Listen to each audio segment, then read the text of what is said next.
All the institutions, don't they? Hospitals, who's majority run them? Women.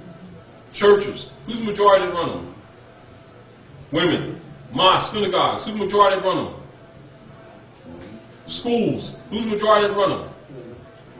Nurses, who's majority nurses? Huh? Little clubs, stuff going in the community, who's majority run them? Raising of children, who the majority runs it? How come we have so many women with children that are struggling to survive, that's living in poverty? Does that sound religious to you?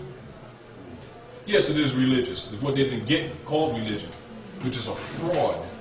And no one has the guts to tell the truth about what's going on, because they're usually part of that hypocrisy. And then accusing Jesus, Allah, and Moses of that crap.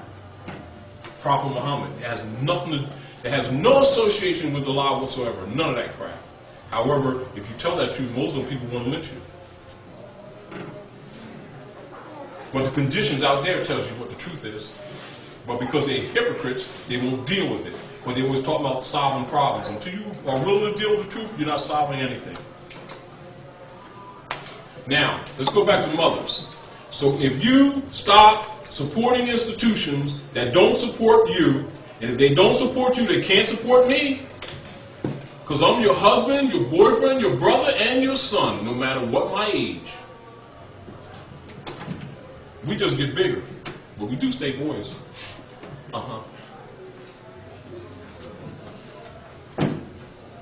You understand? And how can we protect you if you support the institutions that take us from you? Because you make them all run.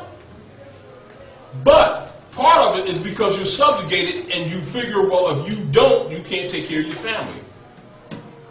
That they've broken up already. You halfway trying to survive now. You see it's a catch-22?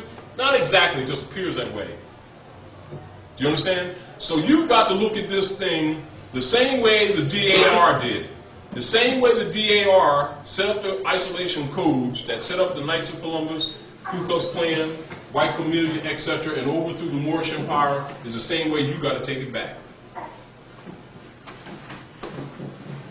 Starting with never, and teach this to every woman that you know, give your child a European name.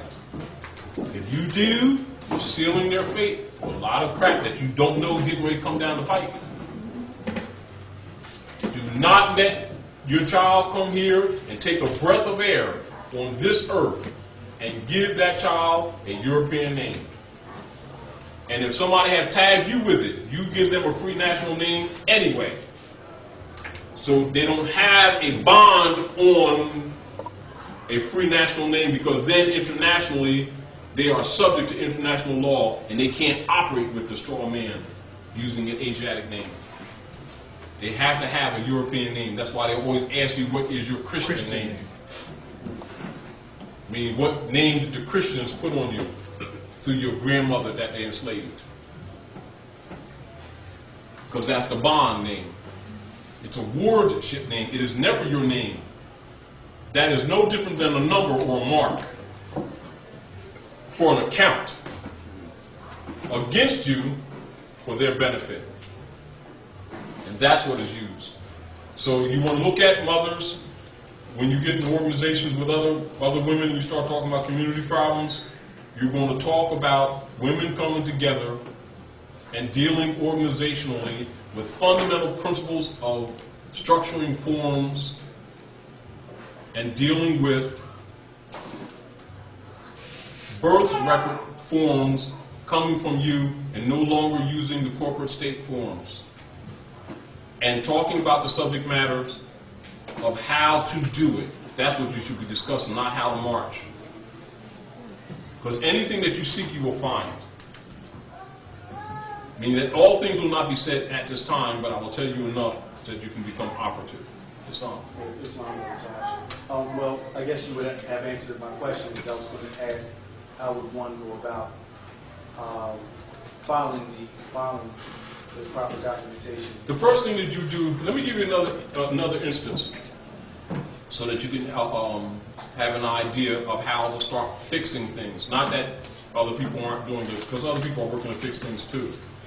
When Noble Drew Ali set up the old Canaanite Temple, Moorish Science Temple, Moorish Holy Temple of Science, etc., Great Seal, Moorish Divine National Movement of the World, etc., they are actually outposts or regent. They are regencies. They are regent branches of government. It was supposed to be done within these orders. It was not done. Does not mean that it cannot be done. It was not done, and so you would think in your mind, what do we do? It was done. It was corrupted. That's all. Do you understand? Yes. In other words, it was a social, political platform that was incorporated within this government to redeem you, socially, politically, economically, industrially. Do you understand? And teach those things necessary to make you better citizens. However, that it had not been done has given people a wrong concept of the movement itself. And so people would view it as a religious sect, not knowing it has everything to do with their birthright and has nothing at all to do with what they believe or don't believe. They can be atheists and they're still Moors. And that birthright still belongs to them. But because it wasn't presented to them properly, they have a misunderstanding and they agree to give up their birthright because they think they're protecting their beliefs. You see the problem? This is what the European has lived on and depended on and has been secure with. And only you can reclaim the Holy Grail. Only you. He may possess it. It is not his. And he does not have the strength to keep it as it appears that he does, because he has no power except what you give him. Absolutely. So you agree to that jurisdiction, and he claims it and files against you on it. But you need to know, outside of emotions, but by fact of due processes of law and color of law, how it is done, so that you yourself, even without the assistance of someone that knows legal processes, can do it, because law is based in common sense. Did you know that? Now people say, yeah, but I don't understand law. Did you know law is based in common sense? That's why it's called common law. Yes. It does not abridge your common senses. And if it does, it's usually color. Now you understand why they called us colored people? And our people thought it meant complexion, didn't they? It means faking people. Faking like they're human. The issue in the battle, brother, we're going to talk on 2 points here. That's dealing with the world's problems, is the problem of the blending of the nigger and the human. It was not done for the purpose of creating a problem. It was done for the purpose of solving a problem. However, when you mess with nature, problems come. You just got to deal with them. When the Albo declared themselves God, it kind of put a crimp in the gears. You get the point? Anything that thinks and anything that lives wants to live. Explain what is the nigger.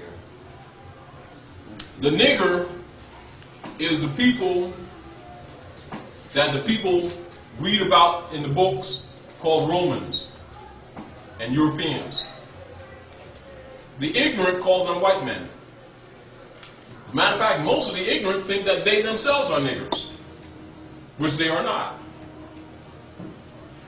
The ignorant think that nigger is some nation in Africa, Kemet on the other side. Civilized world knows that they're uncivilized, which is why they believe that fiction. Because the niggers told them that and traded places with them and have their seat of power. Stole their birthright. So the humans think they're niggers, and the niggers are claiming to be white people, which is a status, not a complexion. Are we clear again?